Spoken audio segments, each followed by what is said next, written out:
Hi, my name's Chris.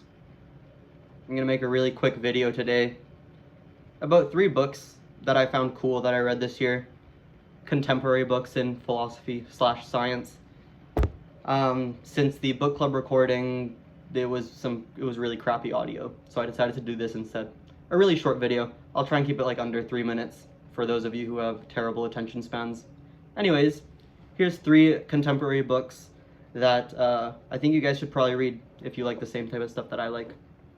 First off, this one, Other Minds, a book about consciousness, or at least its origins in organisms other than humans.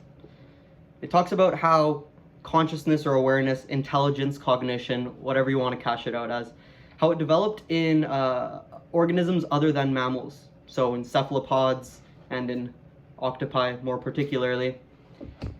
It talks about how their cognition is really distributed, and there's this movement that maybe some of you guys are aware of in cognitive science called embodied cognition.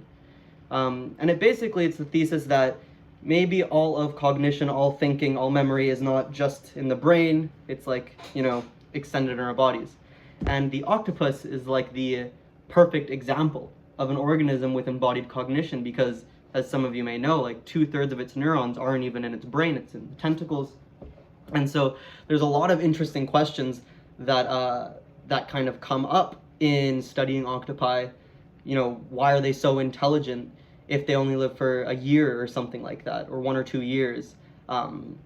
What type of experiences are they having at the subjective level? How can we measure their intelligence, since they're so different than all other mammals that we typically measure intelligence with? It kind of like looks into their really complicated social lives in certain instances, despite them being incredibly solitary creatures. So a lot of cool things that they have to say here about consciousness, its origins, and kind of like the evolutionary history of the octopus. The next one that I found really, really cool this year that I read was this one here, called Who's in Charge, by a scientist who pioneered these split brain experiments. So if any of you guys are familiar with like Psych 101, there are these types of experiments where the corpus callosum is severed, and then they kind of look at one side of your brain and then the other side of your brain in isolation. And some of these findings suggest that we have almost like 2 minds going on in our brain, or at least that a lot of the functions in our minds, in our brains, are lateralized. So a lot of the things like language are isolated more or less to only one side, whereas other things might be only isolated to the other side. So he's taking a look at how free will plays a role in this type of research, and he comes up with some pretty cool hypotheses. Well, firstly, that maybe it's not that free will is really an illusion, but it might not be something that we find at the neuronal level. It's something a little bit more emergent, possibly, in the same way that traffic, it's this emergent property of a lot of cars driving in different directions, trying to go to different places, and then all of this culminates in like flows going one way, flows going other way. That's kind of how consciousness or awareness, phenomenal experience, might just be in the mind. And he also talks about this other cool thing about this module in the brain called the interpreter module, which speaks about how we have this little network that kind of comes up with a narrative or a story about how the world works and why things are the way they are.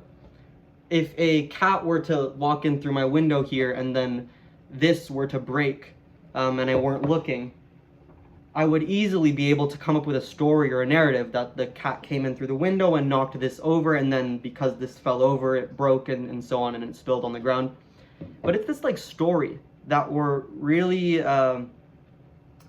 keen to attach to series of events and to the way the world works, that is going on in our brain. And it's this little part of our brain that puts everything together into one unified experience, more or less. I'm like being very reductive because this is very quick, but it kind of puts everything together and then comes up with a story that we listen to. So this one was really cool if you guys like neuroscience, neuroanatomy, psychology, and consciousness and stuff like that. Would recommend it. The last one I'll kind of recommend or talk about really, really quickly is this one right here. This might be my favorite of the three, for its writing style at least. And it's Galen Strawson's Things That Bother Me.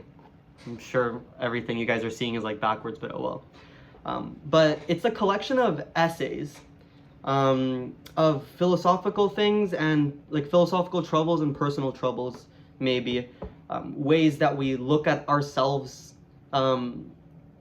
ways that we look at the self. So a lot of people kind of like carrying on from this narrative that we ascribe to things. We also have this narrative that we ascribe to our lives, like I was a child and then I grew up, and then because of this I ended up turning out this way, and my life is kind of flowing in one continuous narrative, one continuous story. That's what my life is. But he has this different, maybe less intuitive sense of what it means to have a self, which is what we call what's called an episodic sense of self. So a very like present sense of self. You are not the culmination of everything that came before you up until now. It's more so like a very presentist, his sense of self, like mine honestly, and maybe that's why I like the book so much, is very presently like established. It's not so much a story that we tell ourselves and then now we're just at this point in life. It's more so that the only thing that is me, the only thing that is the self, is me currently. The me that was, kicking a ball around at 8 years old is no longer me. The me is different. He talks about that. He talks about death, about consciousness, and he's also kind of funny in a lot of the things he says.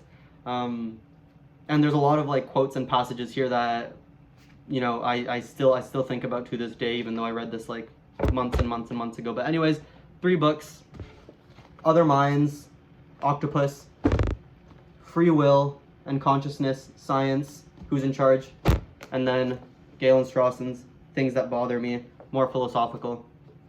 Hope you like that. Bye.